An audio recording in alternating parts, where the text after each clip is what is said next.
Good afternoon and welcome to the first element of the Nike sponsored Sports and Social Change Speaker Series. We have two other programs going on today. One will happen this afternoon at 2 o'clock in the Annenberg Auditorium. Dr. Bill Morgan will be talking about issues in media and presentation of media. I'm not going to use, we're being recorded, so I'm not going to use the language that he actually used in it, but it's about fraudulence in sports media, we'll put it that way. Dr. Morgan is one of the tide people at the edge of the table there. Our first presentation this afternoon involves Dr. Lawrence Winter. And before we do that, I want to just mention a few of the other folks who are here and thank them for being involved. As you may see, the Dean of the Annenberg School for Communication and Journalism is sitting over on the far side of the room, Dr. Ernest Wilson, and waving a tie. By the way, there's a running, and I may mention this evening, there's a running rule at Annenberg that the first person into the office wearing a tie has to introduce everybody the rest of the day. And I happen to be the first person in this morning with a tie on, so I'm stuck with the job. By the way, I've always found that a really sexist policy. Go figure.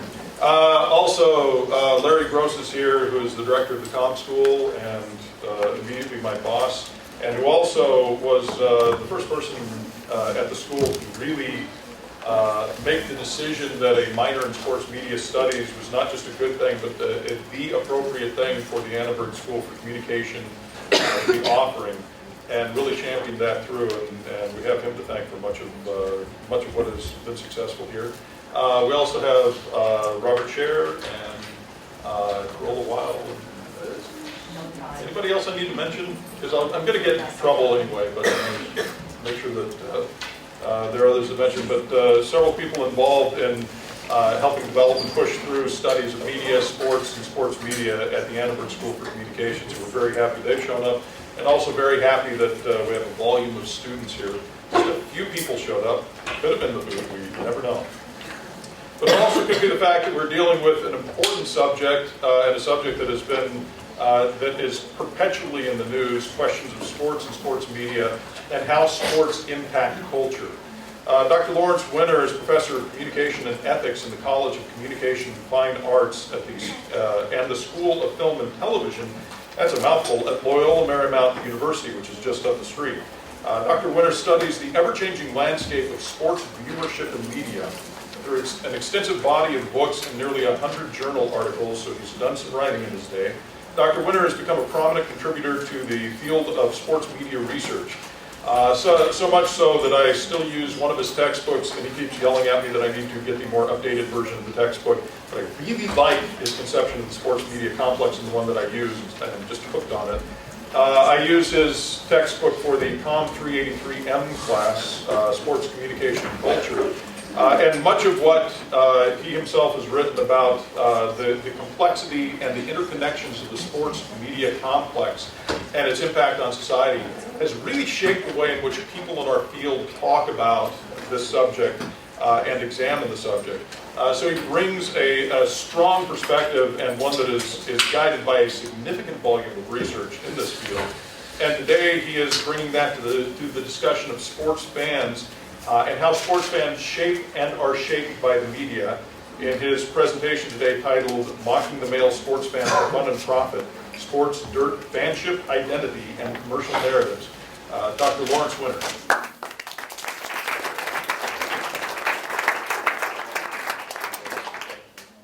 Well, thank you, Dan. And thank you very much for inviting me here to open public discussion on a topic that honors your Institute of Sports, Media, and Society. Over the years, I've come to have a good many friends here and colleagues at USC. Many of you, Larry Gross, Geneva Overholzer, Felix Gutierrez, have spoken at my LMU forum on media ethics and social responsibility. Joining others, if you're interested in sport, my good friend, sports sociologist Mike Messner, sport philosopher and ethicist Bill Morgan, and media critic Ellen Sider. Interestingly, others have been colleagues, such as the head of your Marshall Sports Business Institute, David Carter, who worked for me when I was running a sport management graduate program at USF. and the noted California historian, Kevin Starr, who was my colleague in communication there, and who, as an associate dean, I had to tell to fish or cut bait when he had visited too long at USC. Before I focus on mocking the male fan, I'd like to talk briefly about the larger enterprise of communication in sport, its development, its relation with other areas of studies. Now, I do so for a couple of reasons. Many of you may only have passing familiarity with the area. Indeed, it's gotten a lot of attention lately as the new hot area, but like any overnight success, it's been around for a while, just like me. And if there's blame to be passed around for how it has come to be developed, well, a good deal of that probably falls on my shoulders. The area began to gather some critical mass in the mid-'80s, more or less in tandem with the publication of my first book on sports. Dan's still using it. That's amazing. Media, Sports, and Society was the title, a title transposed but mirrored in that of your institute. Now, for me, media and communication come first rather than sport. As I've argued many times over, the frame is more important than the game. Still, that it has taken a quarter century for a handful of universities such as yours to institutionalize media and sport is an interesting thing in terms of programs, centers, and it speaks to the legacy difficulties of sport in media studies and media in sport studies. In both possibilities, the study of one was suspect, a toy shop, if you will, in the other. Still, when the study of the popular took hold, along with the development of cultural theory, the pairing of media and sport gained legitimacy. As one who has gone over once in a while to the other side, I've long been struck by the relative lack of knowledge that both sports studies and media studies have for each other. In editing for a couple of terms a journal, the Journal of Sport and Social Issues, that is perhaps the most interdisciplinary of the major sports studies outlets, and serving for almost a decade as a director of the largest graduate program in the world, actually, in sport management, it became clear that communication scholars needed to know more about the culture and institutions of sports, and that sports scholars often had superficial understandings of communication processes. Of course, as things changed, things got better, but these issues remain outstanding. Now, it's always interesting for me to note that media studies was always more readily welcomed into sports studies than sports studies was welcomed into media studies. Now, when I began to regularly go to meetings of the North American Society for the Sociology of Sport in the mid-'80s, I was the first emissary from the field, and myself and the colleagues that followed were always met with open arms. That's amazing. In the 1980s, a sister organization, the International Sociology of Sport Association, was the first to formalize a media and sport division. By way of contrast, the field of communication lagged and in reciprocal recognition. In the mid-1990s, IAMCR, perhaps by virtue of its more European and critical disposition, led the way. They formalized a division. It took literally a millennium for other developments in communications to follow. Most notable was an upstart biannual meeting beginning in 2002 called the Communication and Sports Summit that brought together a group of communication scholars that broadened the discussion beyond media. Now, on its way to organizational status, many of the early participants put pressure on mainstream organizations. And indeed, in 2010, two old stalwarts, BEA and AEJMC, began groups focused on sport and communication.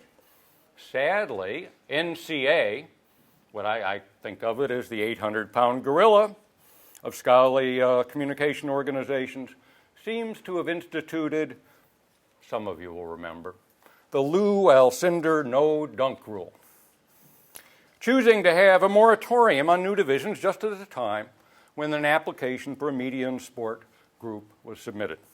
I mention these things in that the new Annenberg Institute comes at a time when the rolling stone of media and sport and academia has gathered critical mass. The opportunities before you, particularly if you keep to and learn from the broad traditions in sports studies and sociology, kinesiology, history, philosophy, economics, management, will be tremendous. Many fail to realize that in the United States that the sport enterprise is larger than many cultural industries, such as the film business, that we commonly see as foundational. Sport's a different beast, but as we know from the Super Bowl, it plays on our largest cultural stages. Sport both unites us and divides us, but along the way, much communicative grist is seen through and monetized by its lens. So as you listen today to my modest study of mocking the fan, I want you to think about the larger issues that you have before you, and if you think it might be helpful that I address some of those broader issues, I'd be happy to do so. Here's the study. Popular characterizations of the sport fan are riddled with images of people seemingly bizarre and possessed. Much media imagery is self-serving, relying on the most animated and colorful of fans with die-hard, unbalanced commitment. Such fans live and die by their team. They rant their viewpoints on sports talk and blogs, paint their bodies in team colors, go horse chanting, they do the wave. It's not surprising that many see sports fans as morons or idiots who lack meaning in their lives. Such a casting is reinforced even by the most straight-laced social psychological literature on sport fanship. Here, renderings feature seemingly quirky, compensatory, and defensive strategies. These things stress the obsessive tendencies of the fans. Ever nimble, sports fans Berg, that's social psychological speak, bask in reflected glory. Korf, cut off reflected failure. Cough, cut off future failure. And blast, they derogate opponents, in order to maintain what might seem an odd and fragile equilibrium. All this folklore of sports fans and their laughable dysfunctionalities characterize their undying commitment to sport. Narrative constructions of the sport fan continue to make sport fanship a pathology, obsessive, hysterical, a form of psychological compensation. This is magnified in the Web 2.0 world, where sports-specific sites encourage fanship to be always on. In investigating such tendencies, there's a need to interrogate what is seemingly an oxymoronic and hegemonic dynamic, the strategic use of the mock sports fans and advertising narratives to help sell to those being mocked. To frame my effort, let me suggest some matters that undergird mocking the male sport fan and outline a strategy to critically assess the dirty logics and ethical fissures in such tactics. Understanding narrative sensibilities is complex. Let me pose that three things bear attention here. First is the commodified sports fan. With the rise of sport marketing and with sports programming having become one of the few remaining big tents for broadcasters, that's going away, the commodification of sport fanship has become a ubiquitous feature of modern life. Because of this, I join a variety of sports sociologists in arguing that one must necessarily study sport fanship in the context of consumption, as hyper-commodification now characterizes most points of contact with sport. Indeed, Doug Kellner has suggested the new norm for sport has become, quote, spectacle that sells the values of products, celebrities, and institutions of media and consumer society. Now, this shift is emblematic of a broader set of social and cultural relations that Zygmunt Bauman notes has made for, quote, the primacy of consumption and social relations, such that one needs to become a consumer first before one can think of being anything else. In the sporting realm, Gary Crawford notes that so much directly and indirectly relates to acts of consumption, that being a fan is primarily a consumer act, and hence fans can be seen first and foremost as consumers. Clearly, in a variety of settings, the role of a sport fan is idealized as consumer. In advertising, in particular, we're regularly cast into this role. We regularly perform to simulate and stimulate our role in carrying that into the marketplace. By casting sports fans into consumer roles, advertisers naturalize how sports relates to the consumption of other things. Thus, studying commercial narratives can reveal not only how the fan's role is imagined, but also how the power of sport can be tactically ported to it. The second thing that bears here is the male sport fan. That the commodified sports fan has been largely male has been a blessing for advertisers and broadcasters. This floats the boat of sports programming. Here, advertisers have a stable way to reach an elusive, demographically desirable, young, income-laden demographic. There are further benefits when one examines the underpinnings and character of men's relationship with sport. Now, historically, sport has been a male cultural practice, and it remains largely today ideologically a male domain. It remains a soothing bastion, as I've called it, of vestigial hypermasculinity. In the face of increasing demands to adapt to changes in gender roles and power relations, men still largely own sport consumptions.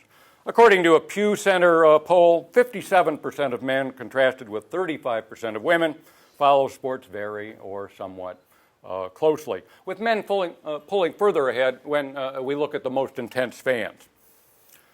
A combination of socialization and practice has bred an archetype of the male sports fan as invested, engaged, committed. Now, the reality of this is good news for advertisers who work to encourage and normalize such dispositions and take advantage of weakened sensibilities, weakened by fanship obsessions. Such strategies set the stage for making fun of men's complex relationship with sport. Now, we know men get more excited, they work, spend more time getting prepared, read more, they drink more. It's really amazing. It's not surprising that it's easy to see how such passion for sport contests, whose outcome writ small in the course of world events and everyday life, may open the door to ridicule the male fan as moron, idiot, or loser. Okay, let's look at this a little more. Meshing such proclivity to see men's passion in ludicrous and demeaning terms has been the increased sensitivity and appreciation of diversity. With this has come some disquiet in poking fun at protected identity groups. In this climate, it's often difficult to know who will take offense at what would be a relatively benign jocular slight. As a result, the boundaries of political correctness have often stopped at the group perhaps least deserving of protection, the white male. In part, this has enabled the institutionalization of male bashing, some in fun and some not. And along with that, the formation of interlocking stereotypes of the male as bumbler, slacker, and himbo. In a multi-stage study of psychological schemas underlying categorizations of male stereotypes, Gwyneth Edwards notes that the recently emergent loser subtype has moved to a position of relative primacy, surpassing positive characterizations as family man or businessman. Further, she finds firm contours to the male loser stereotype and the synonyms that we have for them: jerk, nerd, bum, wimp, geek, and the like, and ties these to core attributes in not trying, underachieving, bad attitude, pessimism, being a quitter, low social skills, low motivation, and low self-esteem. Unsurprisingly, other psychological studies find that this stereotypic profile contributes to bias against men. Now, reinforcing this, Nathanson and Young, it's a really intriguing book, 2001 book called Spreading Misandry. It's the mirror image of misogyny. Provides strong evidence that persistence of these stereotypes in popular culture has taught and legitimized contempt for men, taking the form of gender sneer in advertising. One critic observes that the prevalence of the man as dope imagery has made it virtually impossible to watch commercials or read ads without seeing helpless, hapless men. In advertising directed at the sport audience, researchers have concluded that the male consumer as loser is so often being foiled and flummoxed by beautiful and smarter women that he has become a poster child for masculinity lost. Building on these findings, this study melds a broader host of issues that come together about commodified fanship, the tenor of male fanship, and the increased reliance on the male loser stereotype. In doing so, it attempts to unravel the mystery of how strategic mocking of the male sports fan services marketing to that desirable target market. Interesting notion. Here we go. Okay. Finding answers to this kind of mystery requires a multifaceted approach. Here I rely on something I developed a couple years back and have used in, almost 20 studies now. It's called the DIRT theory of narrative ethics. I formulated it to consider how extant meetings, things that are already around, DIRT, I call it, about sport and masculinity in this case, are imported and read in new commercial narratives about men and sport fanship and the ethical breaches that occur. Let me speak to the three areas for those of you that may not be familiar with it. DIRT, featured in the work of cultural anthropologist Mary Douglas, Edmund Leach, media theorist Hans Magnus Enzensberger, John Hartley. DIRT, as matter out of place, facilitates transferring power and logic from old to new settings. The communicative power of porting DIRT is recognized when we say sex sells, or celebrity athletes use the power of sport to endorse products. By applying old logics to new stories, DIRT relies on cultural borrowing to bring familiar understandings, impose restraints, and pollute meaning. As these workings and tensions frame DIRT theory, it's essential to follow the dirt, a little bit like following the money. In assessing commodified narratives that mock the male fan, one must consider the sensibilities that DIRT brings about both sport and gender. What are its origins and character? How is importation negotiated? How do entailments shape meaning in the new situation? With DIRT's infiltration, what distortions and fallacies are embraced or masked? These kinds of things.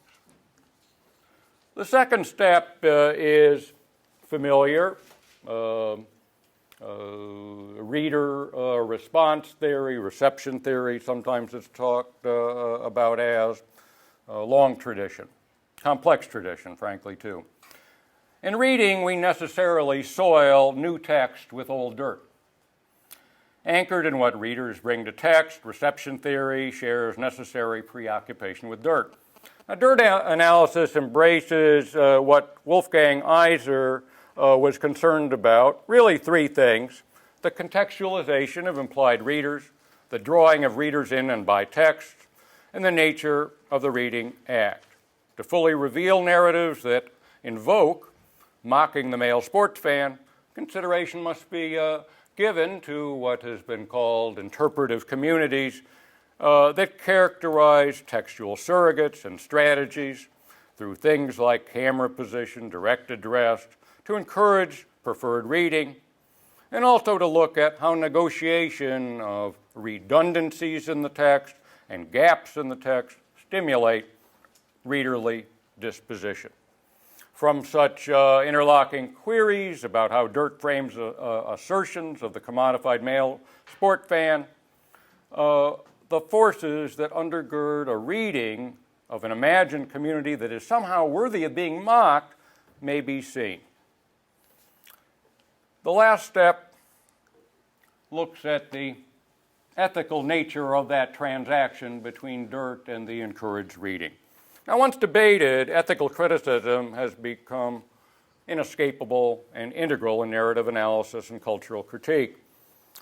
With focus on the ethical tensions in text and readings, it raises questions about greater good, minimizing harm, other respecting care, veracity, fairness, justice. You know the laundry list. The idea here is to reveal moral flaws in narratives as both aesthetic defects and culturally problematic.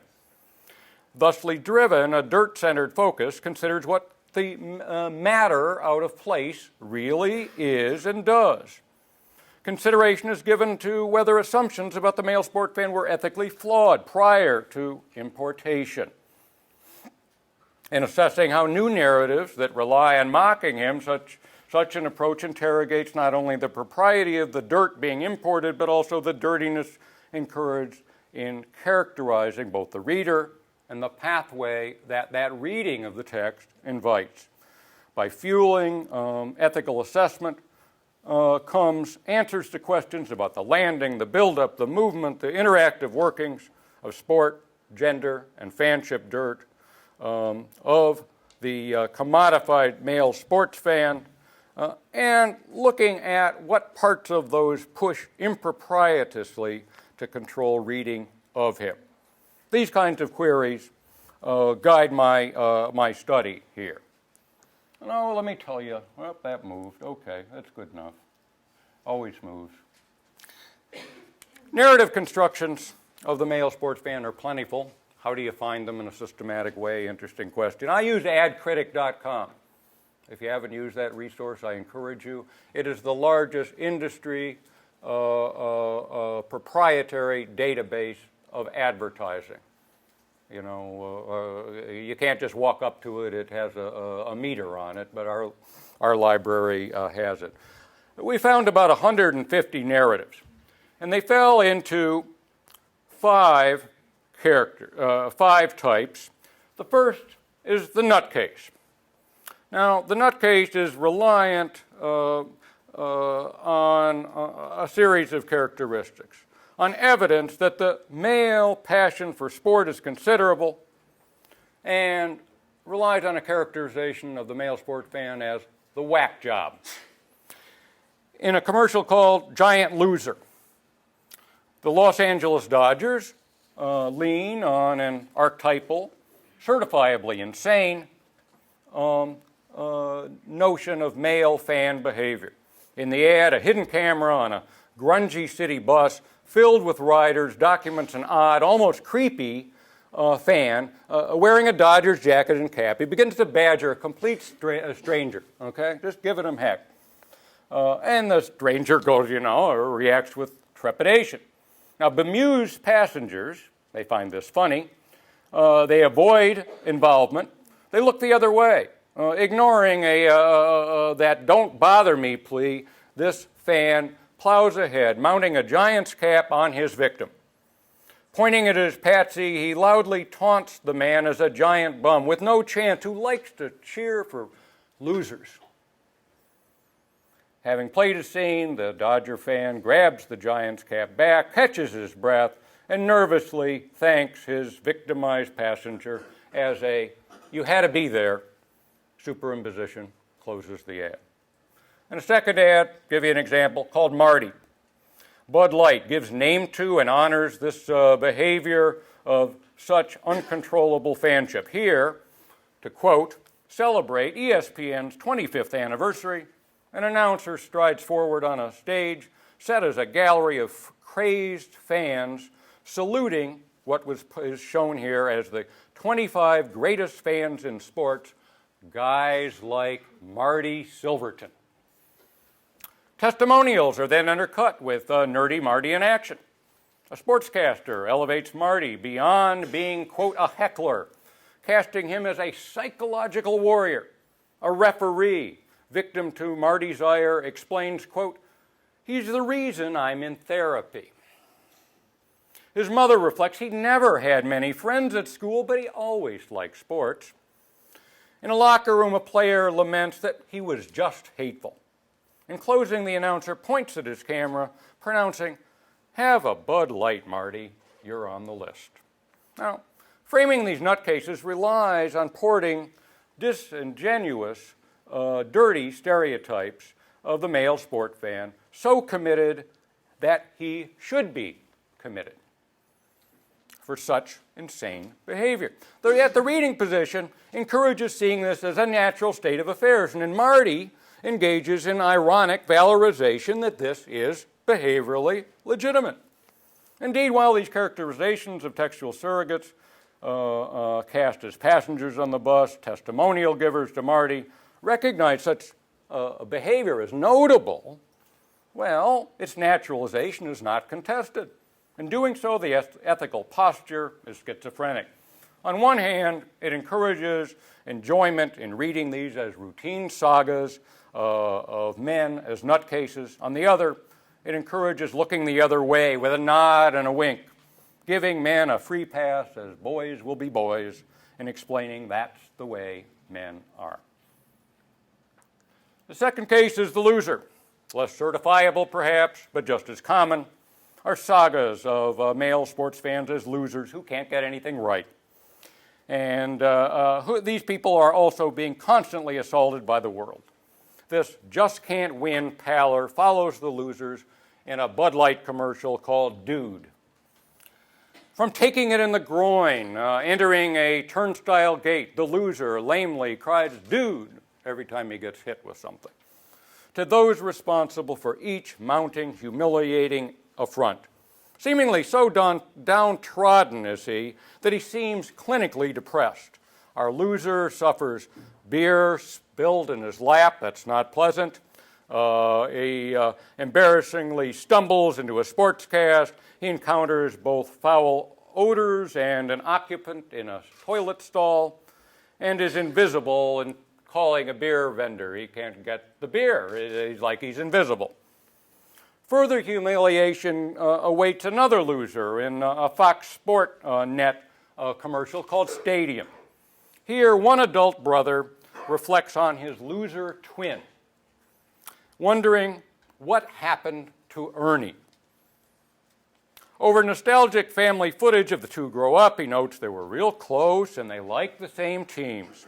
He laments that Ernie has become a fair weather fan whose elevator doesn't go to the top floor. In shifting alliances from his brother's losing team, Ernie is painted as a schizophrenic loser, a lunatic whose, quote, seat came off his tractor. For this, he's being shown deservedly hassled, beaten, and even thrown into a men's room urinal in the stadium. The narrative closes on an injured, hospitalized Ernie being beaten by his brother over televised game viewing, punctuated by the closing Chiron reminder, don't be a sellout. The third type is the juvenile. Perhaps setting a backdrop to the male fan as an innate loser is his ready characterization as juvenile, childlike. Such characterization of men as boys undergoes Xango's commercial biggest fan. Xango is a juice, if you don't know. Okay, that's what it is. Xango. A solemn corporate spokesman standing in the Xango corporate lobby begins, ever since we sponsored Real Salt Lake soccer, football, some parts of the world, things haven't been the same. Supportive vignettes show clumsy, portly, white middle managers madly enacting boyhood sports fantasies, wreaking havoc in an office, corporate office. Here they dash downfield, kicking and screaming. They terrorize an opening elevator with a kick at goal. They strip to undershirts in jubilation. They streak naked through the cafeteria. And they douse themselves with Xango juice as though it were celebrity champagne in the men's room. Of this, the unshaken corporate spokesman closes, Xango is the proud sponsor of Real Salt Lake, maybe too proud. A flip side to men's euphoric juvenile nature is shown in Major League Baseball spot called Tree. Here, the tuxedo-clad former manager of the Dodgers, Tommy Lasorda, icon here in Los Angeles, he stares up at a tree, asking a woman, how long has he been up there? As she replies, since his team was eliminated from the postseason. We see her dejected husband wearing a Cubs jersey, childlike, clinging to his perch. Lasorda commands the couple's daughter at an organ to play, take me out to the ball game. Lasorda's pep talk exhorts, real fans don't hide in October, Frank. You're a bigger fan of baseball, and commanding him out of the tree, everybody's smiling. In these spots, a broader, dirty assertion that men are really immature boys is given specificity. Sport makes men boys. To aid marketing, to grow fanship identification. The reading position embraces seeing this as both natural and extending to all men, which in both instances is just not the case. Yet through this, the normalization of infantilized men sets a baseline for narrative understanding. They give both permission and excuse for men to take juvenile timeouts for sport and foster staying power for broad-based assertions about men's infantile nature and assertions that are not ethically benign. The fourth case is the relationally deficient. The juvenile casting of the male sports fan undergirds his ready painting as deficient in relationships with women. Seen along broad product lines, men's preoccupation with sport illuminates broader relational ineptitude. In a commercial shown outside the U.S., the sort of a beer, you'll see, Birra Moretti's Zero on the couch commercial, that's what it's called. We see a gorgeous blonde woman alone watching a romance movie as she nods as her disheveled husband with beer bottles stumbles into the living room to sit beside her. Reacting abhorrently to his guzzling, his burping, his clumsy advances, she throws the remote control at him and bolts from the room. She's getting out of there. Pleased at the results of his faked drunkenness, the man quickly changes channels, sobers up, and with a grin enjoys his soccer match. The closing shot superimposes 0% alcohol, 100% beer, as a reminder of the product's complicity in the deception. Providing portraiture to deficiency, Fox Sports Net commercial called Pregnancy Test finds a couple seated on a living room couch watching a game, attempting to hand over unseen results from a home pregnancy test to her husband. She doesn't know the results. The nervous wife says, if it's blue, we're pregnant.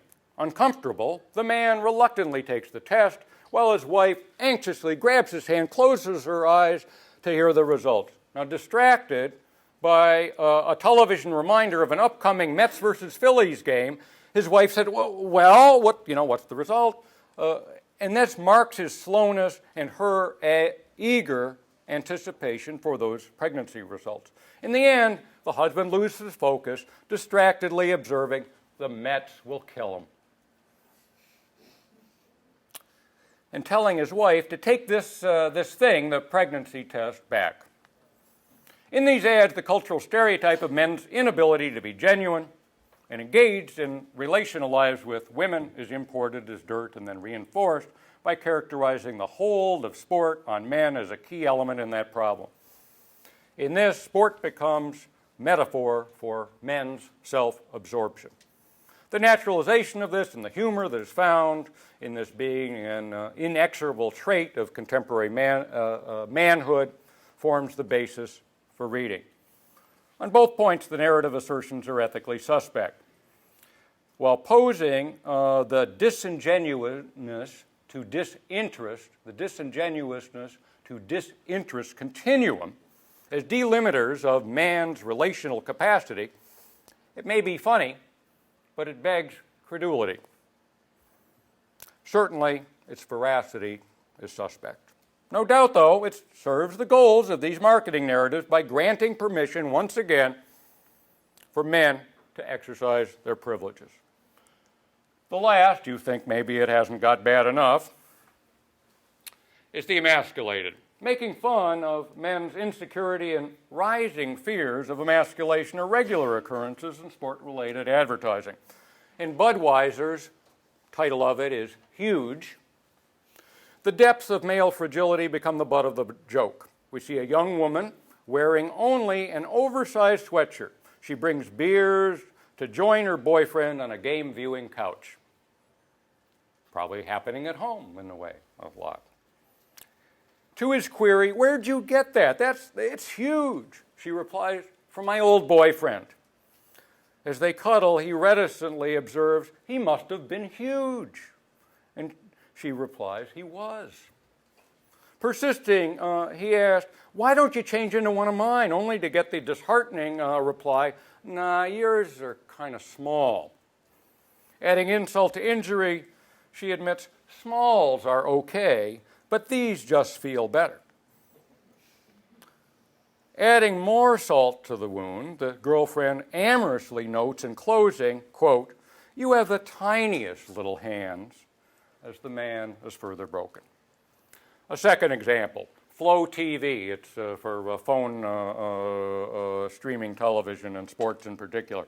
A piece called Spineless shows a man pushed to the further depths of emasculation by his female partner.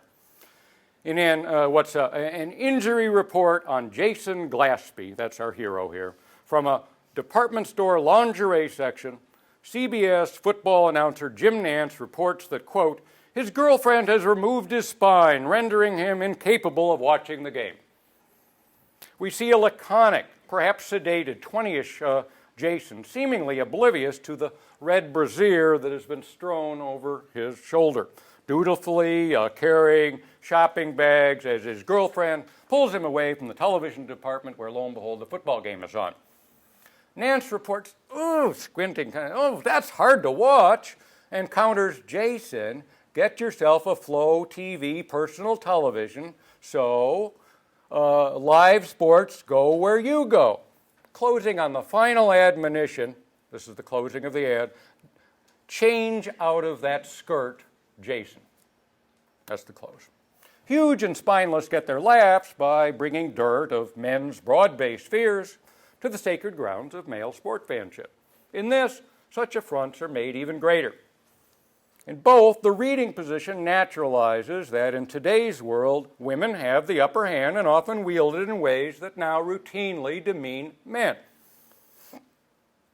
This insensitive and morally suspect posture is given power, as permission is granted to make it a joke. Here, the size of masculinity is always at stake. In Huge, one's sweatshirt, hands, and presumably other things are never big enough. In Spineless, men face the ever-present prospect of being cut down to size. In each case, size matters, a posture that betrays other respecting care and encourages other moral fissures in relational life. Let me reflect here on three things. It's a perplexing set of dynamics. The first are some tensions between mocking and privilege. Here, tensions between mocking and privilege, very much hand in glove. In differing ways, each speaks to shifting sands and moral fractures and cultural relations. Nutcase narratives build on stereotypes of committed male fanship and the privileged position of men to act these out. Loser narratives bring more bite. Men here, assaulted by the world, struggle for pleasures, even in their home territory of sport. In juvenile narratives, privilege, as seen in the nutcase narratives, is recognized, but rather than being based in men's passions, privilege remains larger vestigial, where sport is a last playground for those diminished by their own infantilism. In narratives of men as relationally deficient, themes of diminished capacity layer on those of juvenility and are used in strategic ways to explain men's disingenuousness as a foundational moral flaw that undergirds their pragmatism. Narratives of men as emasculated seemingly draw a moral line where tolerance for such tendencies end, as men are called on their game and put in their place by women. Yet in each narrative strain, set as they are in sporting reminders of men's once greater power, right? Humor and irony enable men to maintain some sense of dignity. This is true whether privilege is granted to be juvenile or loony over sports, or whether the narratives justify why in today's world men are losers, relationally deficient, or increasingly emasculated. Yet, what we have here isn't a funny state of affairs, it seems to me, and it isn't just about sports. We know that in a culture that has increased sensitivity to political correctness, that one of the final resting stops for poking fun is the privileged white male. This requires some speaking to, it seems to me. Admittedly, white male privilege can still fuel substantial benefits. Yet these have been tempered in recent times by both righteous and less so forces. One of the downsides of political correctness is a cultural loss of humor that comes with sensitivities magnified by such a knee-jerk approach to manners. As a result, one of the few targets of what might be called characteristics humor, perhaps maybe better called humor coming from stereotype, is the white male, and one might add the heterosexual white male. Indeed, one can understand the notion of his time having come.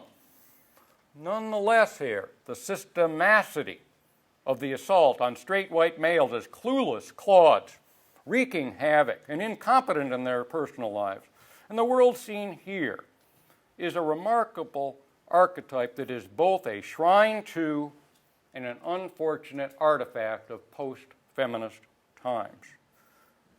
In such diminution of males, reliant on broad swatch stereotypes such as those that continue to affect women every day, should not receive a welcome home in feminism.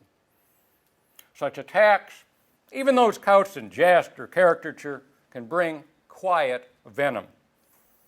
In considering the cultural spread of misandry, Nathanson and Young speak to the lasting power that comes in making men the last and lasting butt of jokes. Still in our time, most would plead to the beleaguered white male to lighten up, right? Let's think about this. Hey, lighten up, it's just a joke.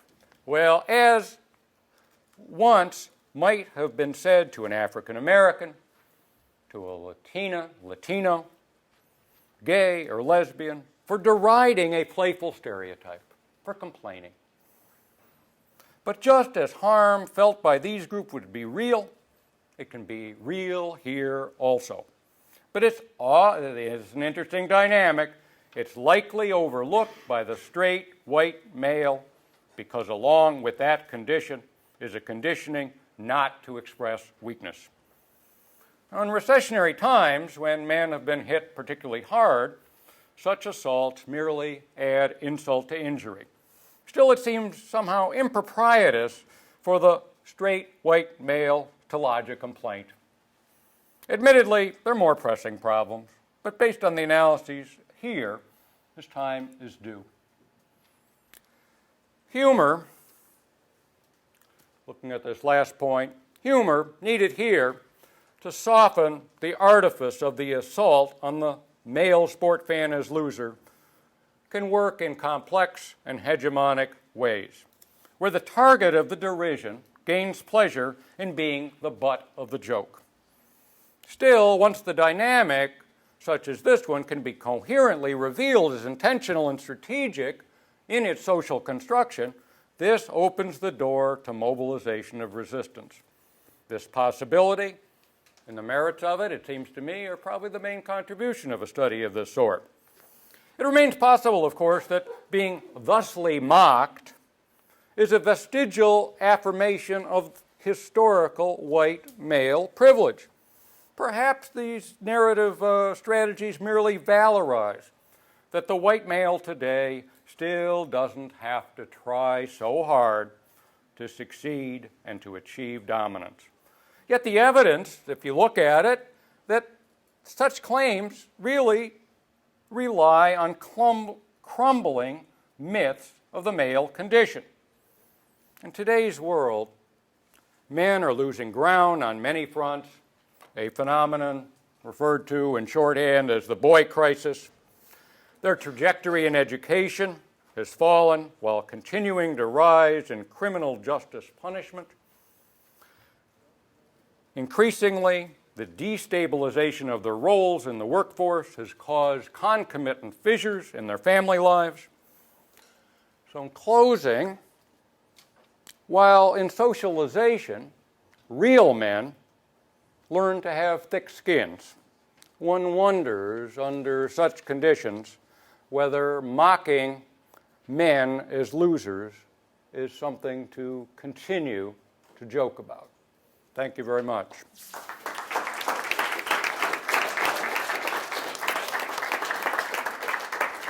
Certainly entertain questions about the general prospect of media and sport and media and where and how and whatnot it might belong in university life, or certainly be glad to address the male sport fan issue.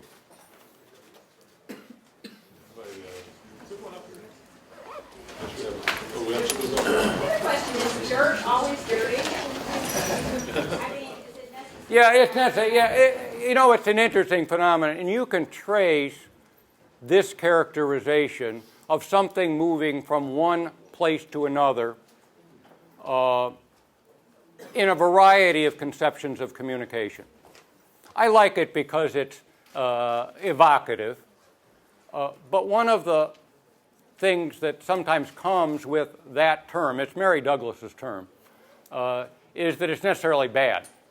I think it's a necessary condition. It's a little bit like our lives. I don't know about you. I do the house cleaning in my house. Things don't get dusted. That's why when things get a little dusty, you kind of go like this. It's out of place. It isn't that it's wrong, but it's a natural state of affairs, and it's also a necessary underpinning of being able to understand things in communication, because we have to bring meanings from other places and put them in new places. It speaks to the way we communicate through metaphor to some extent. So it isn't a bad term. It isn't a negative term. Time for at least one more. Yeah. Where do, as far as the fan narratives, where do the majority of the male fans fall into the 5 categories?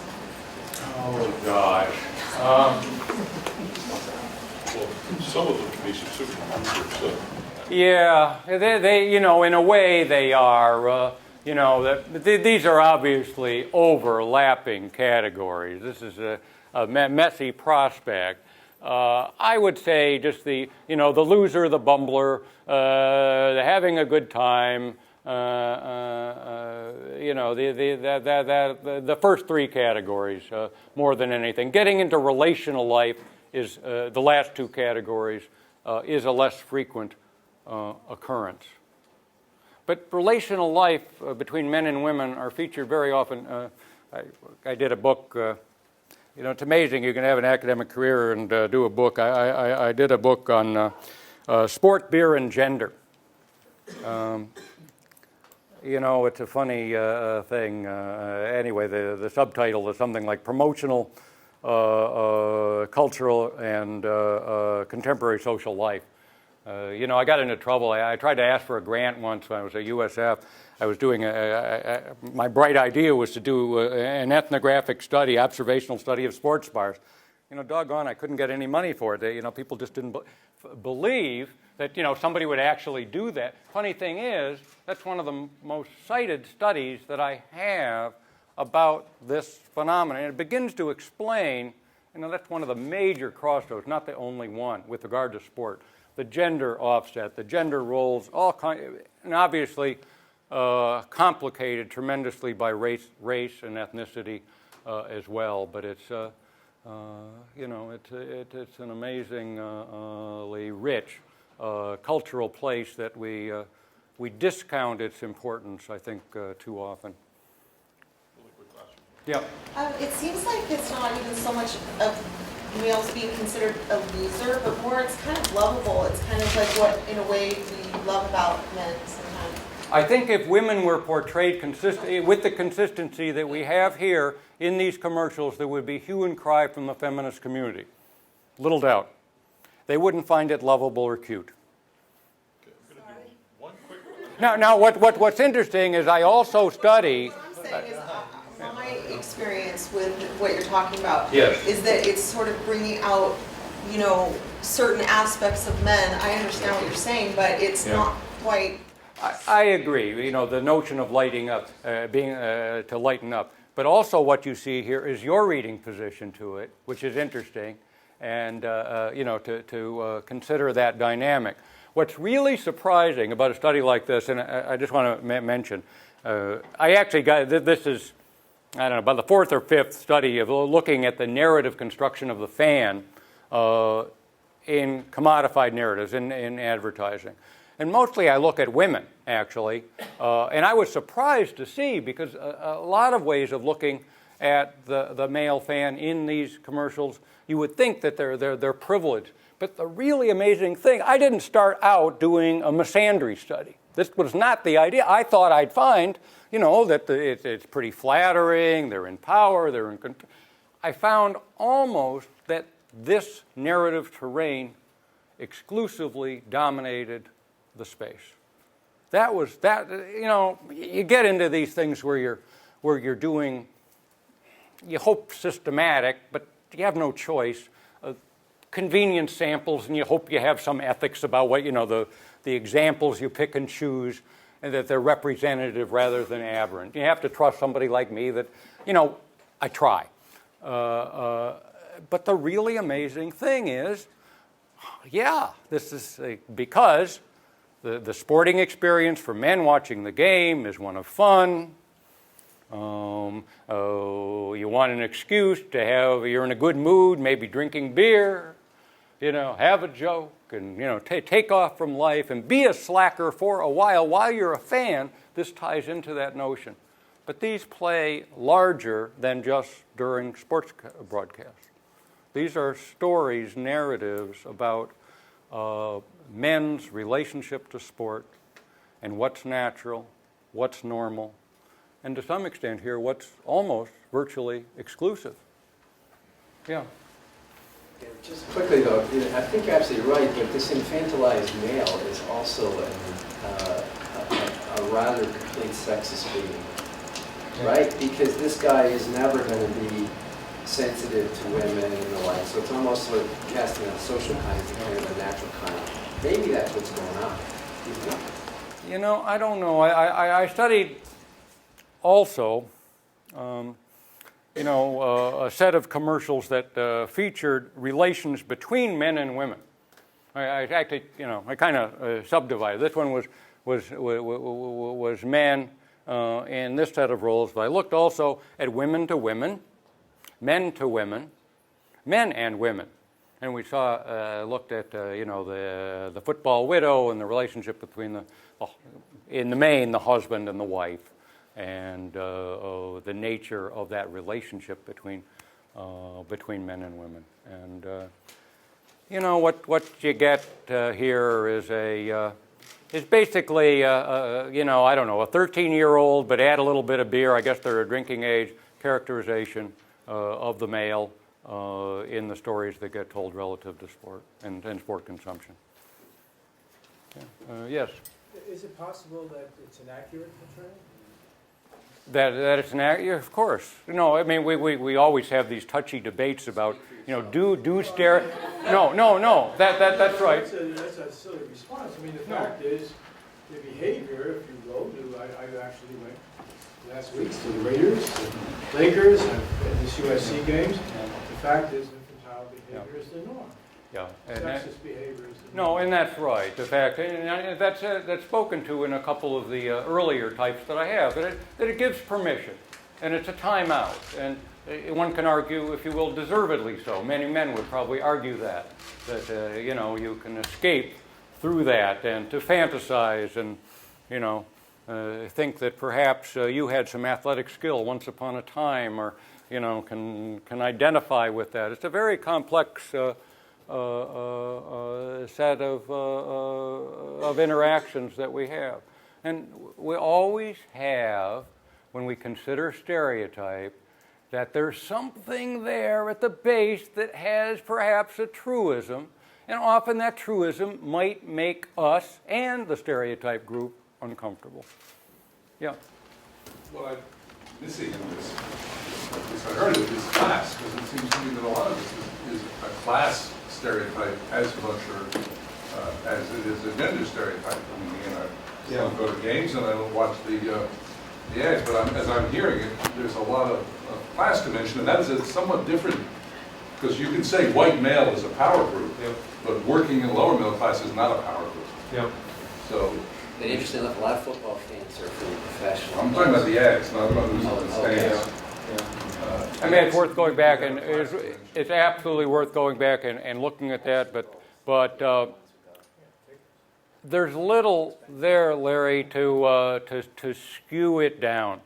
If anything, it's brought these behaviors, which you would, I think, associate usually with, when you got Budweiser, this doesn't, go up the demographic pole. But the characterizations are not men that are seen to be blue collar, or no, these are men that like Jason in the department store.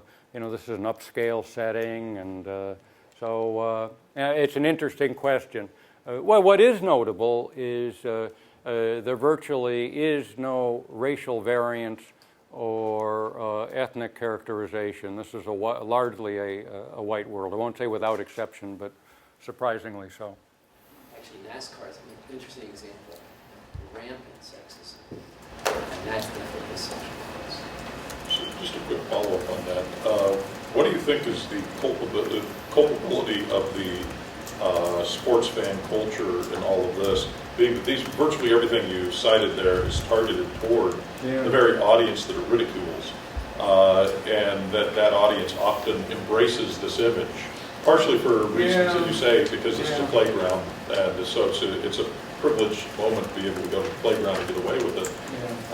But what do you think is the culpability of that culture for? I don't know what their culpability is. They're clearly complicit. They're not belly. They don't find offense. But feminism just didn't land on the earth one day. It took time to come to a set of realizations. It's really interesting. In longer characterizations, when I took the time aside to say this needs to be looked at, almost as a committed feminist, and that's really my position, to look at this. This was kind of a really unusual little thing. Mike Messner has, the misandry book. They're kind of marginalized. It's not a widely embraced lens within cultural studies, within critical cultural studies. It's interesting to ponder why that's the case. Like I say, my refrain was, there's certainly bigger issues to be concerned about, in the media mix, in the world. But this is a very interesting, ongoing, very consistent set of characterizations. And, I would suspect, upon reflection, most from the feminist critical community would join in speaking to these issues, because they address, if you will, a common issue that is directed at women time and time again, and why should there be sympathy for a mirror image directed at men. But it's an interesting thing. The topic like this kind of begs the issue of naturalization, being able to You know, we don't see it because it is so naturalized. It's just like so common. You know, it's always been that way. And, you know, it hasn't been. It takes a while to evolve to get to this set of sensibilities. And I think if we reflect on it, you know, I made some comments on it that, you know, there are few places that we can actually make a joke about a group of people and get away with it. You know, I have to take exception. You're saying the advertising fuels it. Now, I was, a long time ago, a football Yankee fan. There was such a thing. And they had to ban bringing in, this is when you ban bringing bottles. Sure. Because the routine was to throw these bottles up in the air so they would land on everything. Yeah. And this was a half century ago. It was the most dangerous thing one could sure. do. Oh, sure. And I don't, in fact, by that standard, going to Oakland Raider games, which I do, I have had season tickets since the 60s, seem quite tame. And it seems to me the behavior in the stands is a reflection of people who like the violence of the game, enjoy it, want to act out in a similar fashion, assume that that's being masculine and has integrity, and I don't see where it's primarily advertising driven. It seems the advertising puts a nice warm coat on it. No one really gets hurt, no one gets raped, no one gets beaten up badly. But when you actually go to the events, there's real violence. There's stabbings. People are taken out by the police. The Raiders were down here. You couldn't even bring your kids to the game. No question, and you know, I guess thank goodness we don't have quite the tradition of hooliganism in the United States. But that is a feature of male culture and male culture acting out that has been foundational, and no doubt it is reflected in these ads. But it's the reception posture that is given to that behavior that I'm looking at. You know, just like I don't, you know, they did solve the problem. They didn't let them bring the bottles, and now we got a nice soft, you know, squishy thing to have our beer in at the stadium. You throw it at somebody, they'll get wet, but they, you know, won't have a concussion. That was addressed, right? My suggestion is that it, you know, I won't say, hey, we got to do it. You know, this is, you know, I don't want to not take the joke entirely, but I want to suggest that it's worth reflecting upon. We seem to have a consistent, stereotypic trajectory before us. Are we comfortable with it? But and part of that also is not that you're denying that this occurs or that many fans may be like this, but that you're, in this, you're talking about the language making this normative, that this is simply what male sports fans are, as opposed to an intellectual from Loyola Marymount who may sit on his couch and very intellectually analyze a game. You're actually going to be a juvenile throwing beer around. Yeah, it encourages you to a reading position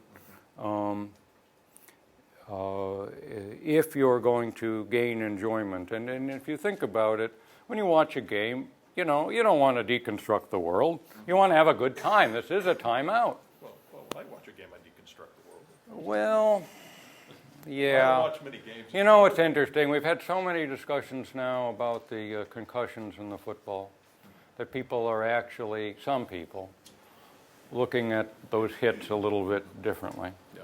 But that's not fun. But you know. It does depend on the sporting venues a little bit. Everything you said is absolutely right. The two most heavily attended events of the Olympic Games are the opening and closing ceremonies. And most ethnographic studies of those ceremonies they're profoundly moving events. There's not violence. It's a different sort of atmosphere, and that's interesting as well. Yeah. I mean, there's absolutely a fact. You know, I've written broadly on the historical underpinnings of masculinity and the development of sport, and you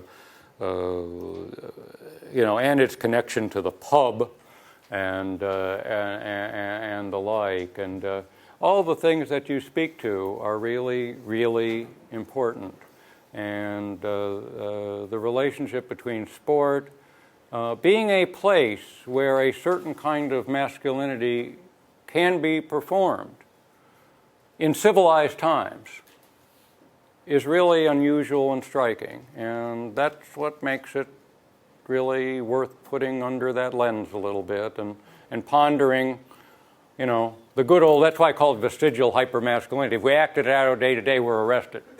It's doesn't have the same functionality. You begin to act with hypermasculinity and flexing muscles in the workplace, you're through. It ain't tolerated. But he's right, it's gotten a lot better. It used to be a baseball game where fans would shoot guns over the head of the field, outfield. I mean, it was pretty damn dangerous. And no one would think of doing that. Well, I shouldn't say that, but not common. Just that maybe if men didn't experience this type of thing, they wouldn't have, because they're not, bonding in other ways. So this is really an important part of their life. I think you're absolutely right, and men have far less social capital than women. We know that. That's an important thing. Now, be interesting to look at. The depth and character of that social bonding,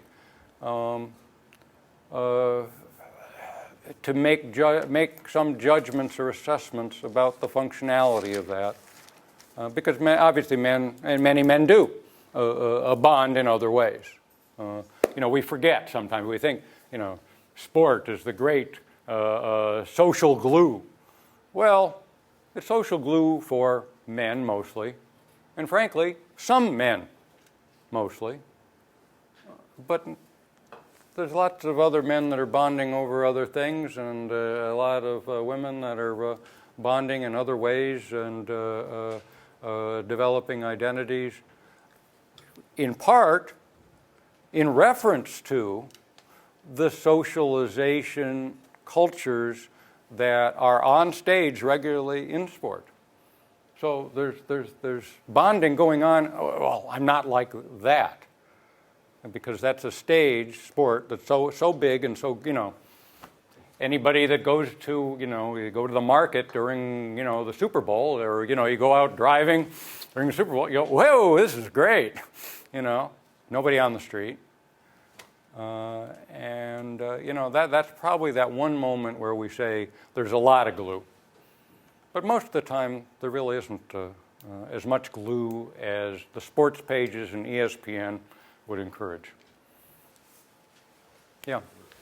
In the end, isn't this reputation of male fans being violent and infantile, isn't just sort of a byproduct of alcohol consumption? Because for the most part, there's certainly a good correlation there. Yeah. Because I'm just wondering if this phenomenon would be as prevalent if alcohol weren't so heavily featured in sporting events. I think most people that study effects of alcohol would say no. And as they've done things like cut off beer at the seventh inning and such, we're just finding that people tailgate more and consume more early. So there's compensatory behaviors in that regard. A court and an actual jail in the stadium for these folks. Well, you got to be prepared for the game. So, anyway, we are running desperately over time. We want to thank Dr. Winter for. Thank you, folks. And this afternoon at 2, Dr. William Morgan will be speaking in the Annenberg Auditorium. And this evening, don't forget at 6:30, we have a plethora of people to discuss ethics in sports. We just had somebody do an interview on it on KFWB this morning. So show up, be there, be square. We will see you. Good.